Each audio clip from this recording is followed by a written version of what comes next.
pessoal do quarto ano. Estamos aqui para mais uma trilha Escolápia de aprendizagem sobre literatura. E o tema de hoje é poemas e poesias. Mas atenção, pessoal, eu tenho um recado importante para você.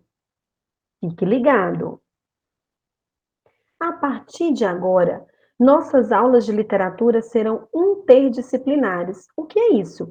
É quando uma disciplina ela entra em conjunto com outra disciplina e trabalham os mesmos assuntos.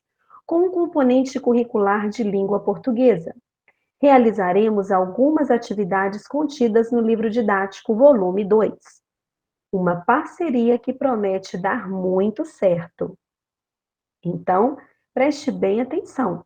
A partir de agora, em parceria com as aulas de língua portuguesa, faremos também as nossas aulas de literatura. Porém, iremos trabalhar gêneros textuais diferentes dos gêneros que a professora Flávia está trabalhando com vocês em português nas videoaulas em tempo real. Pegue o seu caderno de literatura e vamos fazer o nosso registro. Não esqueça de colocar a data de hoje. Hoje faremos a abertura do capítulo 10 de Língua Portuguesa e realizaremos as atividades do livro de Língua Portuguesa, volume 2, páginas 136 a 138. Vamos lá. Abra o seu livro, então, nas páginas 134 e 135, onde podemos encontrar a abertura do capítulo 10. Pare no pé das palavras, da poesia e dos poemas.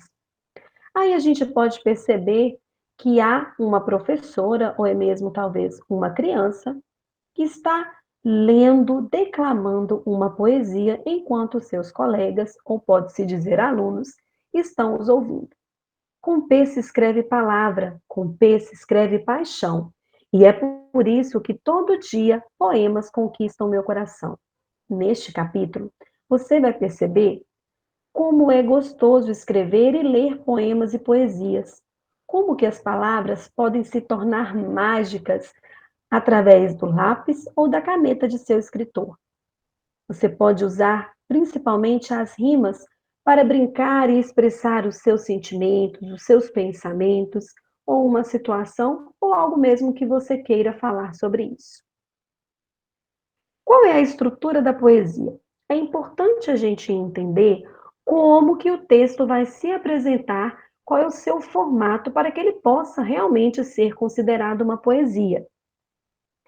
A poesia, geralmente, ela vai vir dividida em duas etapas: os versos, que são representados por cada linha do texto, e as estrofes, que alguns chamam de partes, né?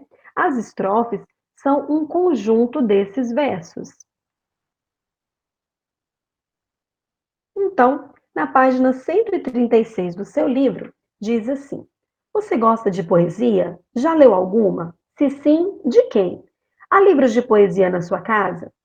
Os poemas convidam os leitores a brincar com as palavras, a ler e a fazer poesia. Mas, no poema a seguir, a personagem come as palavras. Você também já comeu as palavras? Então preste atenção no texto 1. O nome dessa poesia é Sopa de Letrinhas.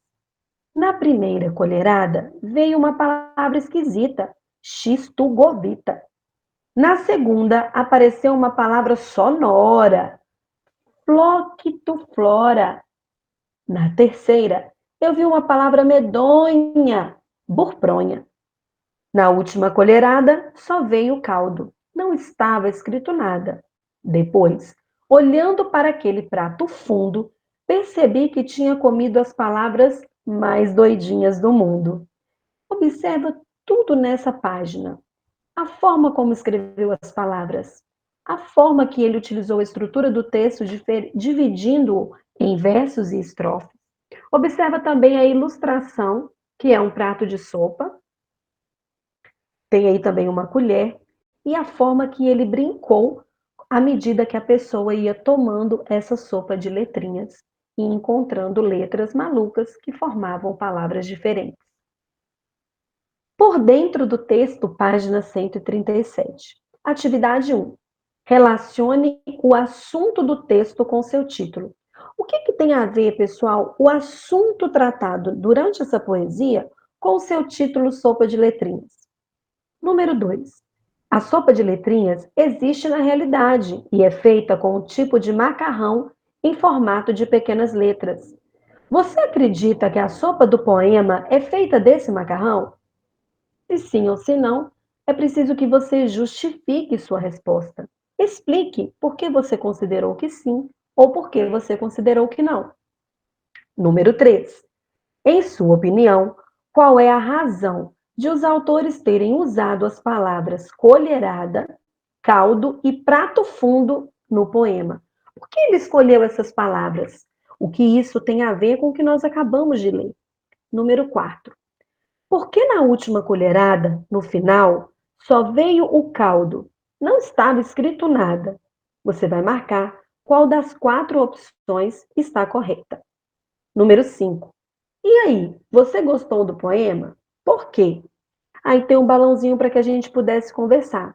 Mas como estamos em videoaula gravada, você, por favor, escreva aí em seu caderno ou no espaço que sobrar aí no livro. Agora, a nossa última página de atividade de hoje, a página 138.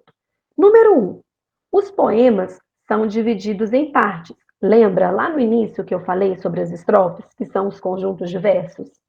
Quantas partes o poema Sopa de Letrinhas tem? Número 2.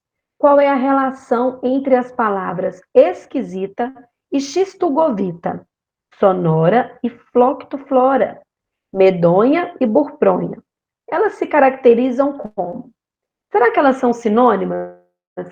São palavras diferentes com o mesmo significado? Será que elas são antônimas? São palavras que têm significado oposto, contrário? Será que elas são rimas? São palavras com o som final parecido, semelhante? Será que elas são traduções, significados de outras palavras? Atenção para essa informação que está aí no seu livro na cor azul ou lilás. O poema é um gênero textual formado por versos que são cada uma das linhas do poema e que geralmente terminam com sons parecidos. As rimas. Os versos são organizados em grupos, formando as estrofes. Veja o que é rima em uma definição do dicionário. E aí tem para nós como você pode encontrar o significado da palavra rima na verbete do dicionário. Igualdade de sons a partir da sílaba tônica, da palavra final de 2 ou mais versos, uniformidade de sons na terminação de 2 ou mais palavras e palavras que possuem terminação idêntica ou similar à outra.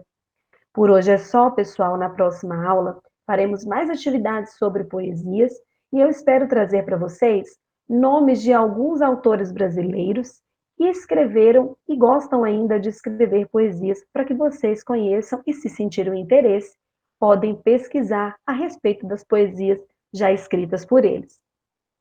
A nossa aula de literatura fica por aqui. Eu estou com muita saudade de vocês e espero que tudo isso passe logo. Um beijo e fiquem com Deus.